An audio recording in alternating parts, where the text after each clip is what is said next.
എല്ലാ സഹോദരങ്ങൾക്കും നമ്മുടെ യൂട്യൂബ് ചാനലിലേക്ക് സ്വാഗതം.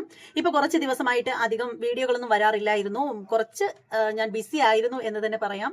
അപ്പോൾ എന്തുകൊണ്ടാണ് ഞാൻ ബിസി ആയത് എന്നതിനെയൊക്കെ ചൊല്ലിയിട്ട് ഞാൻ പിന്നീട് ഒരു ദിവസം ലൈവിൽ വന്നിട്ട് പറയാം. അപ്പോൾ അതെന്തെങ്കിലും ആവട്ടെ. ഇപ്പോൾ ഞാൻ വന്നിരിക്കുന്ന ഒരു കാര്യം എന്ന് വെച്ചാൽ രേണുസുധിയുടെയൊക്കെ സംഭവങ്ങൾ ഇങ്ങനെ എന്താ ചറപറയായിട്ട് ഓരോരുത്തർ വീഡിയോ ഇട്ടുകൊണ്ടിരിക്കുകയാണ്. ഞാൻ അതൊക്കെ കാണുന്നുണ്ട്. അപ്പോൾ എന്തായാലും ഇപ്പൊ രേണുസുധിയായിട്ടുള്ള കാര്യമൊന്നും അല്ല പറയാനായിട്ട് പോകുന്നത്. അതായത് ഇപ്പോൾ എൻ്റെ ഒരു കാര്യം എടുക്കുകയാണെങ്കിൽ ഞാൻ എൻ്റെ ഹൃദയത്തിൽ കൊണ്ട് നടക്കുന്ന അല്ലെങ്കിൽ ഞാൻ എൻ്റെ ജീവനേക്കാൾ ജീവനായിട്ട് കരുതുന്ന ഒന്നാണ് കൊടുങ്ങല്ലൂരമ്മ. കൊടുങ്ങല്ലൂർ ദേവി ആരാണ് എന്ന് ചോദിച്ചു കഴിഞ്ഞാൽ എല്ലാവർക്കും അറിയാം. സാക്ഷാൽ പരാശക്തി നമ്മുടെ ഭദ്രകാളി അമ്മ ആദ്യമായി വന്നിരുന്ന സ്ഥലമാണ് കൊടുങ്ങല്ലൂർ ക്ഷേത്രം അല്ലേ. അപ്പോൾ കൊടുങ്ങല്ലൂർ സംബന്ധിക്കുന്ന കാര്യങ്ങളെ കുറിച്ചിട്ടൊന്നും വിശദീകരിക്കാനല്ല ഞാൻ ഈ ഒരു വീഡിയോയിലൂടെ വന്നിട്ടുള്ളത്. പക്ഷേ എന്നാലും കണ്ണിന്റെ മുന്നിൽ കണ്ടപ്പോൾ എന്തോ പോലെ തോന്നിയ ഒരു സംഭവം ഞാൻ ഈ ഒരു വീഡിയോയിൽ വന്നിട്ട് പറയാമെന്ന് കരുതി. അത്രയേ ഉള്ളൂ. ഞാൻ ശരിക്കും പറയുകയാണെങ്കിൽ എൻ്റെ ഒരു കാര്യം പറയുകയാണെങ്കിൽ എൻ്റെ ഊണും ഉറക്കവും എല്ലാം തുടങ്ങുന്നത് കൊടുങ്ങല്ലൂർ അമ്മയിൽ നിന്നാണ്. അതായത് ഞാൻ യൂസ് ചെയ്യുന്ന ഈ ഫോണിന്റെ വാൾപേപ്പർ ഇട്ടിരിക്കുന്നതെന്ന് വെച്ചാൽ കൊടുങ്ങല്ലൂർ അമ്മയാണ്. അപ്പം ഞാൻ രാത്രിയിൽ ഉറങ്ങാൻ കിടക്കുന്നതിന് മുമ്പും ഞാൻ ഈ കൊടുങ്ങല്ലൂർ അമ്മയുടെ മുഖം കണ്ടിട്ടാണ് കിടക്കുന്നത്. അതുപോലെ രാവിലെ ഉറക്കം എഴുന്നേൽക്കുന്ന സമയത്ത് ഞാൻ ഫസ്റ്റ് ഈ ഫോൺ എടുത്തിട്ട് ഈ ഒരു അതിലിട്ടിരിക്കുന്ന ആ ഒരു ഫോട്ടോ നോക്കിയിട്ടാണ് ഞാൻ എണീക്കുന്നത്. അപ്പോൾ എനിക്ക് അത്രയധികം എൻ്റെ ഹൃദയത്തിനോട് ചേർത്താണ് ഞാൻ കൊടുങ്ങല്ലൂർ അമ്മയെ വച്ചിരിക്കുന്നത്. അഞ്ഞു തുള്ളുന്ന എല്ലാവരും കോമരങ്ങളല്ല എന്ന് ഒരു കൊടുങ്ങല്ലൂരിൽ ക്ഷേത്രവുമായിട്ട് ബന്ധപ്പെട്ട ഒരു ശാന്തി പറയുന്നുണ്ടായിരുന്നു. അതായത് ഈ മീനമാസത്തിലെ തിരുവുത്സവത്തിന് തന്നെ മറ്റൊരു കോമരത്തെയും ഞാൻ കണ്ടിട്ടുണ്ടായിരുന്നു. അവരും കാണിച്ചത് ഇതുപോലെ ഒരു കാര്യമാണ്. എന്തൊക്കെയോ പ്രഹസനങ്ങൾ കാട്ടിക്കൂട്ടുന്നു. ഒടുവില് ഇവർ കാണിക്കുന്നതെന്ന് വെച്ചാൽ ചുറ്റും അടുത്ത് വന്ന് നിന്നിട്ട് ഈ പറയുന്ന വീഡിയോ ഒക്കെ എടുക്കാനായിട്ട് കുറച്ച് ചെറുപ്പക്കാരൊക്കെ ഉണ്ടാവുമല്ലോ. അപ്പൊ ആളുകൾ ഇവരെ കൂടുതൽ ശ്രദ്ധിക്കുന്നു, വീഡിയോ എടുക്കുന്നു എന്നൊക്കെ കണ്ടു കഴിഞ്ഞപ്പോഴത്തേക്ക് ഇവരെ ആ ഒരു ക്യാമറയിൽ നോക്കുന്നത്, അതായത് മൊബൈൽ ക്യാമറയിൽ നോക്കുന്നത് നമുക്ക് നന്നായിട്ട് കാണാൻ കഴിയുമായിരുന്നു ആ ഒരു വീഡിയോയിൽ. അത് കണ്ടിട്ട് കൂടുതലായിട്ട് അഭിനയിക്കുന്നതായിട്ട് എനിക്ക് ഫീൽ ചെയ്തിട്ടുണ്ടായിരുന്നു. അപ്പോൾ ഇതുപോലെ വരുന്ന ഫേക്കായിട്ട് വരുന്ന ആളുകൾ ധാരാളം ഉണ്ട്. പക്ഷേ ചില ആളുകൾക്കെങ്കിലും കുട്ടി മാനസിക പ്രശ്നങ്ങളുള്ള ആളുകൾക്കൊക്കെ ഈ ഒരു സംഭവം കണ്ടു കഴിയുമ്പോഴത്തേക്ക് അവരുടെ മനസ്സിന്റെ ആ ഒരു സമനില തെറ്റി ഞാനും ഇതുപോലെയാണ്, എൻ്റെ ദേഹത്തും അമ്മ ഉണ്ട് എന്നുള്ള ആ ഒരു ധാരണയിൽ ചെയ്യുന്ന ആളുകളും ഉണ്ട്. അവരെ ഒരിക്കലും ഞാൻ കുറ്റം പറയത്തില്ല. കാരണം അവർ പബ്ലിസിറ്റിക്ക് വേണ്ടിയിട്ടോ വേറെ ഒന്നിനു വേണ്ടിയിട്ടും ചെയ്യുന്നതല്ല. അവരുടെ മനസ്സിൽ ആ ഒരു ചുമന്ന കളർ, നമുക്കറിയാം അവിടെ ചെന്ന് കഴിഞ്ഞാൽ അവിടെ മുഴുവനും ചുമന്ന പട്ട്, സിന്ദൂരം, അങ്ങനെയൊക്കെയുള്ള കാര്യങ്ങളാണ് നമ്മൾ കാണുന്നത് മുഴുവനും. അപ്പോൾ ഇത് കാണുമ്പോൾ നാരങ്ങമാല ഇതൊക്കെ കാണുമ്പോൾ ചില ആളുകൾക്കെങ്കിലും അതൊക്കെ കാണുമ്പോൾ അവരുടെ ആ ഒരു എന്താ പറയുന്നത് ചെറിയ മാനസിക പ്രശ്നമുള്ള ആളുകൾക്കൊക്കെ അതിൽ ഭയങ്കര പെട്ടെന്ന് ആകൃഷ്ടരാകും. അപ്പോൾ അവരുടെ ആ ഒരു മൈൻഡിൽ അവരും അതുപോലെയാണ്, അവരുടെ ശരീരത്തിലും അമ്മയുടെ ചൈതന്യം ഉണ്ട് എന്നുള്ളൊരു തോന്നലില് ഒരു പക്ഷെ അങ്ങനെ ചെയ്യുന്ന ആളുകളും ഉണ്ടാവാം. പക്ഷെ അവർ മനഃപൂർവ്വം ചെയ്യുന്നതല്ല. പക്ഷെ എന്ന് കരുതിയിട്ട് അവരുടെ ഉള്ളിൽ ഒരു പക്ഷേ ദേവി ദേവന്മാരോടുള്ള വിശ്വാസവും ഭക്തിയൊക്കെ ഉണ്ടാവാം. അപ്പൊ അതിൽ നിന്നും അവർക്കും തോന്നുമായിരിക്കും. അതായത് ഈ മണിച്ചിത്രത്താഴ് സിനിമയിലെ ശോഭനാമാം എങ്ങനെയായിരുന്നു, അതുപോലെ ഒരു സംഭവമായിട്ടും എനിക്ക് ചിലപ്പോഴെങ്കിലുമൊക്കെ തോന്നിയിട്ടുണ്ട്. അപ്പോൾ ഇത് കണ്ടപ്പോഴത്തേക്ക് ഇവര് ഇതുപോലെ അത്തരത്തിലുള്ള ഒരു പാർട്ടിയായിട്ട് എനിക്ക് തോന്നിയിട്ടില്ല ഈ ഒരു കാട്ടിക്കൂട്ടുന്ന ആ ഒരു സ്ത്രീ എന്ന് പറഞ്ഞാൽ.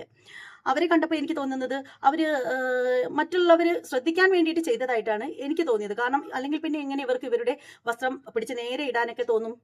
നിങ്ങൾ തന്നെ ഒന്ന് ഓർത്ത് നോക്കിക്കേ. അതുപോലെ തന്നെ മറ്റൊരു കാര്യം കൂടി പറഞ്ഞേക്കാം. നേരത്തെ ഞാൻ പറഞ്ഞിട്ടുണ്ടായിരുന്നു, കൊടുങ്ങല്ലൂർ ക്ഷേത്രത്തിൽ പോകാനുള്ള ആ ഒരു മഹാഭാഗ്യം ഇതുവരെ എനിക്ക് ഉണ്ടായിട്ടില്ല. പോവും ഞാൻ ഒരിക്കൽ. അധികം വൈകാതെ തന്നെ അതിനുള്ള അവസരം എൻ്റെ ഭഗവതി തന്നെ തരട്ടെ എന്നാണ് എനിക്ക് പറയാനുള്ളത്. അപ്പോൾ ഇതോടൊപ്പം തന്നെ പറയേണ്ട മറ്റൊരു കാര്യം എന്ന് വെച്ചാൽ, ഞാൻ ചോറ്റാനിക്കര ക്ഷേത്രത്തിൽ പോയിട്ടുണ്ടായിരുന്നു. ഞങ്ങൾ എല്ലാവരും ഫാമിലിയോട് കൂടി പോയിട്ടുണ്ടായിരുന്നു. അന്ന് എൻ്റെ ജീവിതത്തിൽ മറക്കാനാവാത്ത ചില സംഭവങ്ങളൊക്കെ ഉണ്ടായിട്ടുണ്ടായിരുന്നു. പോയി തൊഴുത് തിരികെ വരാം എന്നുള്ള ധാരണയിലായിരുന്നു പോയിട്ടുണ്ടായിരുന്നത്. പോയി എന്തായാലും ഭഗവതിയുടെ അനുഗ്രഹത്തിൽ 3 ദിവസം നമ്മൾക്ക് അവിടെ താമസിക്കാനായിട്ട് സാധിച്ചു എന്നുള്ളതാണ്. സാധിച്ചു എന്നതാണ് ശരിക്കും അതെൻ്റെ ജീവിതത്തിലെ ഏറ്റവും വലിയ മഹാഭാഗ്യങ്ങളിൽ ഒന്നായിട്ടാണ് കരുതുന്നത്. അപ്പോൾ അവിടെ 3 ദിവസം നമ്മൾ താമസിച്ചു. പക്ഷെ തിരികെ വരുന്ന സമയത്തായപ്പോൾ കയ്യിൽ പൈസയൊന്നുമില്ല. കാരണം കുളിച്ച് തൊഴുതു വരാം എന്നുള്ള ധാരണയിൽ വന്നതല്ലേ. അപ്പോൾ 3 ദിവസം നമ്മൾ അവിടെ താമസിച്ചപ്പോൾ ശരിക്കും അവിടെ ഒരു 10 രൂപ പോലും ചിലവാക്കാതെ കിടക്കാനൊക്കെയുള്ള സൗകര്യങ്ങളും കാര്യങ്ങളും ഒക്കെ ക്ഷേത്രത്തിൽ തന്നെ ഉണ്ടായിരുന്നു. പക്ഷേ എന്നാൽ പോലും കള്ളന്മാരും കള്ളികളുടെയൊക്കെ ശല്യമൊക്കെ ഉണ്ടല്ലോ. ഒരു ഉറക്കത്തിൽ നമ്മുടെ പേഴ്സൊക്കെ ചിലപ്പോൾ അടിച്ചു മാറ്റിക്കൊണ്ട് പോകും.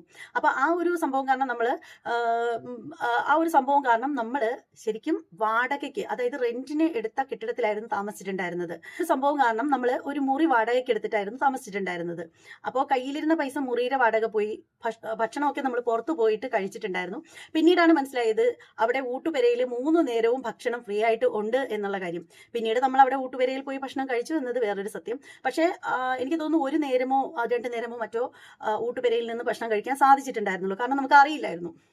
അങ്ങനെ ആ ഒരു ക്ഷേത്രത്തിന്റെ തന്നെ ഭാഗമായി 3 നേരവും പോയി കുളിച്ച് തൊഴുത്, അതുപോലെ തന്നെ ക്ഷേത്രത്തിൽ ഇങ്ങനെ ചുവട് വെച്ച് നടക്കും. അപ്പോൾ അങ്ങനെയൊക്കെ ചെയ്യാനായിട്ട് സാധിച്ചിട്ടുണ്ടായിരുന്നു. ഇപ്പോൾ അതേക്കുറിച്ചിട്ടൊക്കെ പറഞ്ഞ് വീഡിയോ വലുതാക്കുന്നില്ല. അപ്പോൾ അതെൻ്റെ ഈ ഒരു ജന്മത്തിലെ മഹാഭാഗ്യങ്ങളിൽ ഒന്നായിട്ട് തന്നെയാണ് ഞാൻ കരുതുന്നത്. അപ്പോൾ സംഭവിച്ചൊരു കാര്യം എന്ന് വെച്ചാൽ അവിടെയും ഇതുപോലെ പവിഴമല്ലിത്തറ എന്ന് പറയുന്ന ഒരു ഇതുണ്ട്. അവിടെയാണ് ഭഗവതി ആദ്യം വന്നിരുന്നത് എന്നൊക്കെയാണ് പറയപ്പെടുന്നത്. ആ പവിഴമല്ലിത്തറയിൽ വെച്ചിട്ട് ഇതുപോലെ തന്നെ ആളുകളുടെ ദേഹത്ത് ബാധയൊക്കെ ഉള്ള ആളുകളാണെങ്കിൽ അവരുടെ ദേഹത്ത് ബാധ വരാറുണ്ട്.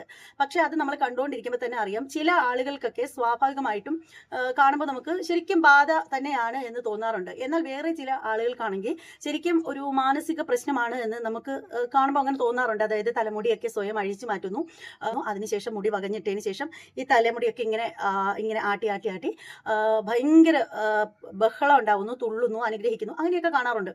പക്ഷേ ഇത് പറയുമ്പോഴും എടുത്തു പറയേണ്ട ഒരു കാര്യം എന്ന് വെച്ചാൽ, ഈ പറയുന്ന 100% പേരെടുത്തു കഴിഞ്ഞാൽ അതിൽ ജെന്യൂൻ ആയിട്ടുള്ള ആളുകൾ പകുതി കൂടുതലും ഉണ്ടാവും. ബാക്കി പകുതിയിൽ കൂടുതൽ ആളുകൾക്കും ഒരു പക്ഷേ മാനസികമായിട്ടുള്ള പ്രശ്നങ്ങൾ കൊണ്ട് അവർക്ക് ഒരു പക്ഷേ അങ്ങനെ ആയി പോകുന്നതാവാമെന്ന് എനിക്ക് തോന്നിയിട്ടുണ്ട്. ചിലപ്പോൾ ഇതെന്റെ തോന്നൽ മാത്രമായിരിക്കാം. തോന്നൽ എത്രത്തോളം സത്യമുണ്ടെന്ന് എനിക്കറിയില്ല. പക്ഷേ എന്നാലും എനിക്കതങ്ങനെ തോന്നിയിട്ടുണ്ട്. കീഴ്ക്കാവിലൊക്കെ ആയിട്ട് അങ്ങനെ അവിടെ 3 ദിവസം കഴിഞ്ഞുകൂടാനുള്ള മഹാഭാഗ്യം എനിക്ക് ഉണ്ടായിട്ടുണ്ട്. എനിക്ക് എൻ്റെ കുടുംബത്തിലുള്ള എല്ലാവർക്കും ഉണ്ടായിട്ടുണ്ട്. പക്ഷേ അത് കഴിഞ്ഞപ്പോൾ തിരികെ വരാനായിട്ട് നമ്മുടെ ആരുടെയും കയ്യിൽ പൈസ ഉണ്ടായിരുന്നില്ല. കൊണ്ടുവന്ന പൈസകളെല്ലാം തീർന്നു. എൻ്റെ അമ്മയും ഞാനും കുട്ടിയും ഭർത്താവും, അങ്ങനെയാണ്, കുട്ടികളും എന്ന് തന്നെ പറയട്ടെ, ഭർത്താവ്, നമ്മളെല്ലാവരും കൂടിയാണ് പോയിട്ടുണ്ടായിരുന്നത്. പിന്നെ തിരികെ വരാൻ പൈസ ഇല്ലാതായി. അപ്പോൾ ആ ഒരു സമയത്ത് ഞാൻ ആഗ്രഹിച്ച് മേടിച്ച ഒരു മോതിരം ഉണ്ടായിരുന്നു എൻ്റെ കയ്യിൽ. ഞാൻ ആ മോതിരം മോരി എൻ്റെ ഭർത്താവിൻ്റെ കൈ കൊടുത്തിട്ട് പറയുന്നു, സാരമില്ല ഏട്ടാ, നമുക്കിത് വിറ്റിട്ട് പോവാം എന്ന് പറയുന്നു. അങ്ങനെ അവിടെ ഒരു ജ്വല്ലറിയിൽ കിട്ടിയ പൈസയ്ക്ക് കൊടുത്തു. കാരണം നമുക്ക് അവിടെ ചെന്നിട്ട് വില പേശാനൊന്നും സാധിക്കില്ലല്ലോ. അവർ പറയുന്നതല്ലേ നടക്കൂ, അല്ലാണ്ട് നമ്മൾ എന്ത് ചെയ്യാനാണ്. അങ്ങനെ അത് അവിടെ കിട്ടിയ വിലയ്ക്ക് കൊടുത്തതിന് ശേഷം നമ്മൾ തിരിച്ച് വീട്ടിൽ വന്നു. മഹാഭാഗ്യം എന്ന് പറയട്ടെ, ഒരു 3 വർഷത്തിനകം വെച്ച് ഒരുപാട് സ്വർണ്ണം എനിക്ക് അദ്ദേഹം വാങ്ങിച്ച് തന്നു അതിനുശേഷം. അപ്പോൾ അങ്ങനെയൊക്കെയുള്ള സംഭവങ്ങളും ഒരുപാട് അനുഭവങ്ങളും ഒക്കെ എനിക്ക് ഉണ്ടായിട്ടുണ്ട്. ആ ഒരു ക്ഷേത്രത്തിൽ പോയി ഒരു മോതിരം നഷ്ടപ്പെട്ടപ്പോൾ അതിന് പകരമായിട്ട് എനിക്ക് ഒരുപാട് സ്വർണം മേടിക്കാനായിട്ട് പറ്റിയിട്ടുണ്ടായിരുന്നു. അപ്പോൾ അങ്ങനെയൊക്കെയുള്ള അനുഭവങ്ങളൊക്കെ എൻ്റെ ലൈഫിൽ ഉണ്ടായിട്ടുണ്ട്.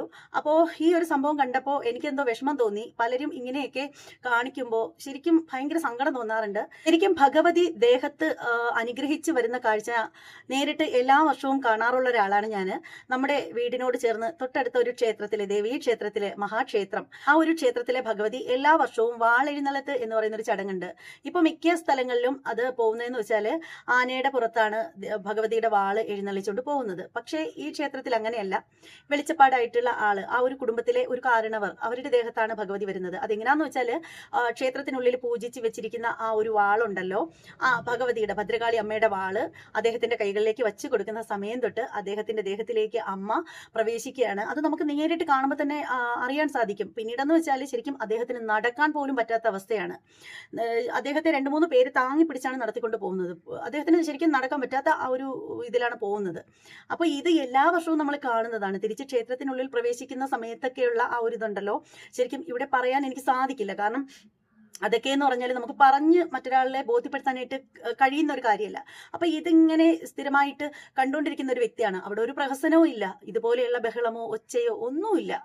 അപ്പോൾ അത്രയും വളരെ സൈലന്റ് ആയിട്ടാണ്. അപ്പോൾ പലരും പറഞ്ഞ് ഞാൻ കേട്ടിട്ടുള്ളത് എന്ന് വെച്ചാൽ, ഈ ഇതുപോലെ ഭഗവതി ശരീരത്ത് വന്നിട്ട് ഇങ്ങനെ വാള് അനുഗ്രഹിച്ച് പോയതിനു ശേഷം ഈ ഒരു വാള് തിരികെ വാങ്ങി ക്ഷേത്രത്തിനുള്ളിൽ വച്ചതിന് ശേഷം, വാള് മേടിച്ച് അകത്ത് കൊണ്ട് വച്ചതിന് ശേഷം ക്ഷേത്രത്തിലെ പൂജാരി അദ്ദേഹത്തിന് ഇളനീര് കൊടുക്കും. ആ ഒരു ഇളനീര് കുടിച്ച് ആ ഒരു ക്ഷേത്രത്തിൽ നിന്നും ഉള്ള തീർത്ഥജലവും സേവിച്ച് കഴിയുമ്പോൾ അവരുടെ ദേഹത്ത് നിന്നും ആ ഒരു ചൈതന്യം വിട്ടുമാറും. പിന്നീട് അവരവിടെ കുറച്ച് സമയം അവിടെ ക്ഷീണിച്ചിരിക്കുന്നത് കാണാം.